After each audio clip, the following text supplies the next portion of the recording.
কথা বলি, এই যে এসএসসি পরীক্ষার রেজাল্ট হয়েছে, অনেকের বাবা মা হয়তো সন্তানদের বকাবকি করবেন রেজাল্ট খারাপ হলো বলে, অনেক অশান্তি করবেন বাড়িতে। তাতে কিন্তু মানসিক একটা চাপ পড়ে সন্তানদের উপরে। সন্তানদের এরকম করে কখনো চাপাচাপি করবেন না। অনেক সময় দেখা যায় অনেক সন্তানরা কিন্তু প্রাণ শেষ করে দেয়।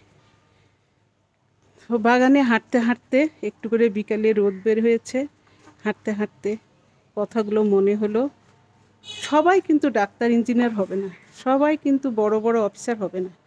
সবাই যদি হতো তাহলে লেখাপড়া, ব্রেন, মেধা এগুলো কম বেশি হতো না। তাই বলবো, আপনারা সন্তানদেরকে কখনো খারাপ চোখে দেখবেন না, তাদেরকে ভালোবাসবেন। তাদেরকে যত কথা শোনাবেন, যত দূরে ঠেলে দিবেন, ওরা কিন্তু তত দূরে সরে যাবে। তাদেরকে সবসময় মনের ভিতরে রাখবেন, বন্ধু হিসাবে, বান্ধবী হিসাবে। আপনার সন্তানের জীবন আগে, লেখাপড়া আগে না।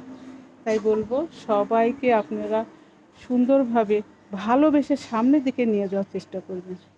খুব কষ্ট লাগে যখন বাচ্চাদেরকে, এই যে ছোট ছোট বাচ্চাদের একদম গাদা গাদা বই দিয়ে পড়াশোনার জন্য চাপাচাপি, বাচ্চাদের কোনো স্বাধীনতা নাই, কোনো রকমের কোনো কিন্তু শান্তি নাই। এক গাদা বই নিয়ে বাচ্চাদের পড়তে হয়, এক গাদা বই নিয়ে বাচ্চাদের লেখা করতে হয়, বাড়ির কাজ, স্কুলের কাজ অনেক। কিন্তু এইসবে না অনেক বাচ্চারা কিন্তু মানসিকভাবে অনেকে ভালো হয়, আবার অনেকে কিন্তু খারাপ হয়ে যায়। মিডিয়াম যে স্কুলগুলো আছে, প্রাইমারি স্কুলগুলো, এইগুলোতে পড়াশোনা করালেই কিন্তু ছোটোবেলায় বাচ্চারা কিন্তু অনেক খেলার সময় পায়, পড়ার সময় পায়, অনেক মা বাবার সঙ্গেও সময় দিতে পারে। এই বড় বড় স্কুলে যেগুলো ইংলিশ মিডিয়াম, আরও অনেক রকমের স্কুল আছে, সেইগুলোতে যখন বাচ্চাদের ভর্তি করা হয়, বাচ্চাদের উপর মানসিক চাপ সৃষ্টি হয়।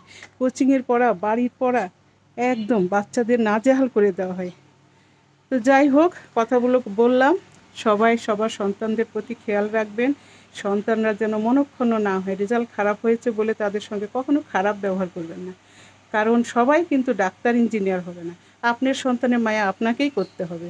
সবাই ভালো থাকবেন, সুস্থ থাকবেন। একদম সন্ধ্যার নাস্তার জন্য বড়া করলাম, ডাল বাটাই ছিল, কাঁচামরিচ পেঁয়াজ দিয়ে একটু মশলা দিয়ে মাখিয়ে ভেজে নিচ্ছি। সন্ধ্যার সময় এটা খাবো। আর একটু বুট আছে, ছোলা বুট, এটা ফ্রিজ থেকে বের করে নেব, যে এইসব দিয়ে সন্ধ্যা নাস্তা খাবো। আম কেটেছি, সবসময় আর সব ভিডিও দেখায় না, মুখেই বলছি। তো সবাই দূরের কাছের ভাই বোন, আত্মীয় স্বজন, পাড়া প্রতিবেশী, বন্ধু বান্ধব যে যেখানে আছেন, সবাই ভালো আছেন তো? সবার জন্য দোয়া করি, এই এসএসসি পরীক্ষার মধ্যে যেন সবার পরিবারের সুখ শান্তি। সবাই ভালো থাকবেন, সুস্থ থাকবেন। আজ এই পর্যন্তই। আল্লাহ হাফেজ। ভালো লাগলে একটু লাইক, কমেন্ট, শেয়ার করে দিবেন।